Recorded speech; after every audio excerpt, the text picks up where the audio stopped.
আসসালামু আলাইকুম। আজকে আমরা স্পোকেন ইংলিশ 100 ভিডিও সিরিজের 22তম লেকচারটি নিয়ে আলোচনা করব।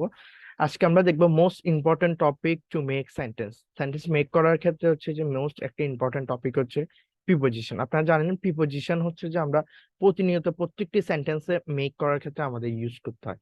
এই জন্য আজকে আমি আপনাদের সাথে 22তম ভিডিও থেকে শুরু করে সিরিয়ালে হচ্ছে যে আমি প্রত্যেকটি প্রিপোজিশনে আমরা যেভাবে ব্যবহার করতে পারি, আমরা সাধারণত 3 থেকে 4 রকম বা 2-1 ভাবে হচ্ছে প্রিপোজিশন ইউজটা জানি, বাট প্রিপোজিশনটাকে যে আমরা অনেক ভাবে ইউজ করতে পারি এই ইউজটা আমরা জানি না। আজকে আমি আপনাদের সাথে টু প্রিপোজিশনটির ব্যবহার নিয়ে আলোচনা করব। প্রথমত আসুন, এই যে টু, আমরা টু কোন কোন ক্ষেত্রে আমরা টু এর ব্যবহার করতে পারি। টু হচ্ছে যে এমন একটি প্রিপোজিশন যেটি হচ্ছে যে আমরা স্থানের দিকে বোঝাতে টু ব্যবহার করতে পারি। যেমন হচ্ছে আই গো টু স্কুল, আমি স্কুলে যাই। আই গো টু মার্কেট, আমি বাজারে যাই। আই গো টু অফিস, আমি অফিসে অফিসে যাই। তাহলে হচ্ছে যে কোনো কিছুর দিকে, আই গো টু কক্সবাজার, আমি কক্সবাজার যাই, অর্থাৎ কক্সবাজারের দিকে যাচ্ছি। তাহলে আপনি টু এর ব্যবহার করতে পারবেন। এরপরে হচ্ছে পর্যন্ত বোঝাতে, মানে আমি এতটা পর্যন্ত ক্লাস নেব, আমি এতটা পর্যন্ত উপস্থিত থাকবো। ঠিক আছে, লাইক হচ্ছে যে I take live class from 10 PM to 11 PM, আমি লাইভ ক্লাসটি নিব 10টা থেকে 11টা পর্যন্ত। I will take live class. I will take tonight live class from 9 to 10 PM. আমি আজকে রাতের লাইভ ক্লাসটি নিব 10টা থেকে 9টা থেকে 10টা পর্যন্ত। এই যে আপনি হচ্ছে পর্যন্ত বুঝাতে আপনি ব্যবহার করতে পারেন। এটাও বলতে পারেন I will stand I will present in the meeting from 10 to 11 PM. আমি মিটিংটিতে উপস্থিত থাকবো 10টা থেকে 11টা পর্যন্ত। I will wait for you from 10 to 10:30. আমি তোমার জন্য ওয়েট করব 10টা 10 থেকে 10টা 30 পর্যন্ত। তাহলে এত পর্যন্ত বোঝাতে আপনি কি করতে পারেন, আপনি হচ্ছে যে টু এর ব্যবহারটি করতে পারেন। এরপরে আসুন উদ্দেশ্য বোঝাতে আমরা টু এর ব্যবহার করতে পারি। উদ্দেশ্য কি, লাইক হচ্ছে they invited me to take the class, তারা আমাকে ক্লাসটি নেওয়ার উদ্দেশ্যে নিমন্ত্রণ করেছিল।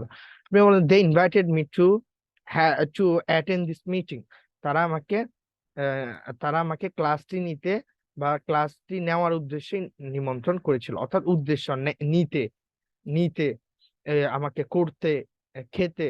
দে they share with me the plan to have the lunch, তারা আমার সাথে প্ল্যানটি শেয়ার করেছিল লাঞ্চ নিতে বা লাঞ্চ খেতে। ঠিক আছে, তাহলে হচ্ছে যে আপনি উদ্দেশ্য, কোন একটা উদ্দেশ্য নিতে আপনি কি করতে পারেন, টু এর ব্যবহার করতে পারেন। এই যে দে ইনভাইটেড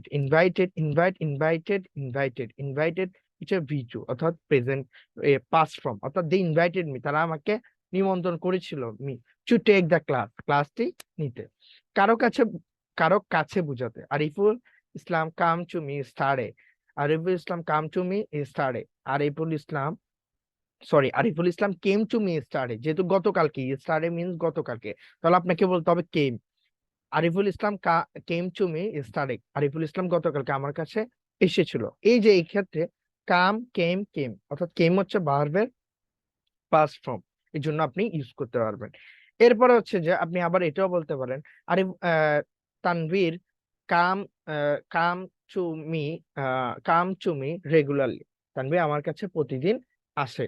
তাহলে হচ্ছে এই ক্ষেত্রে আপনি কাম বলতে পারেন। কাম মানে প্রেজেন্টে আসে। কাম, তানভীর উইল কাম, এটাও বলতে পারেন I will come, I will come I will come they they come to to the office regularly, তারা অফিসে রেগুলারলি আসে। কারো কাছে মানে অফিসের কাছে, কারো কাছে মানে রেগুলারলি আসে। এই ক্ষেত্রে হচ্ছে যে আপনি হচ্ছে যে টু এর ব্যবহারটি করতে পারেন। অনুসারে বুঝাতে mean organize the meeting according to my choice, তাহলে হচ্ছে যে আলোচনা সভাটি আমার পছন্দ অনুসারে আয়োজন হলো। অর্গানাইজ দ্য, আপনি এটাও বলতে পারেন we will attend this meeting according to our previous discussion, তাহলে হচ্ছে যে মানে অনুসারে, প্রিভিয়াস ডিসকাশন অনুসারে আমরা মিটিংটিতে কি করব, অ্যারেঞ্জ করব বা অ্যাটেন্ড করব। এরপর আসে অনুপাত বা পরিমাণ, হার, অনুপাত বোঝাতে, লাইক হচ্ছে we are defected by 5 to 3 goals, আমরা 5-3 গোলে হারলাম। We were defected by 5-3 goals, আমরা 5-3 গোলে হারলাম। এরপরে আসুন আমরা এরপরে যেটি দেখব এটি হচ্ছে যে আচ্ছা, মুখোমুখি বোঝাতে হচ্ছে যে আমরা চাইলে টু এর ব্যবহার করতে পারি। লাইক হচ্ছে যে I want to meet him, আমি তার সাথে দেখা করতে চাই। They want to meet you, তারা তোমার সাথে দেখা করতে চায়। They wanted to meet you, তারা তোমার সাথে দেখা করতে চেয়েছিল। আপনি যদি বলতে চান আমি তোমার সাথে দেখা করতে, I want to meet you, আমি তোমার সাথে দেখা করতে চেয়েছিলাম, I wanted to meet you, অর্থাৎ ওয়ান্টেড, তাহলে হচ্ছে যে I wanted to meet you, আমি তোমার সাথে দেখা করতে চেয়েছিলাম, আর আমি দেখা করব, I will want to meet you.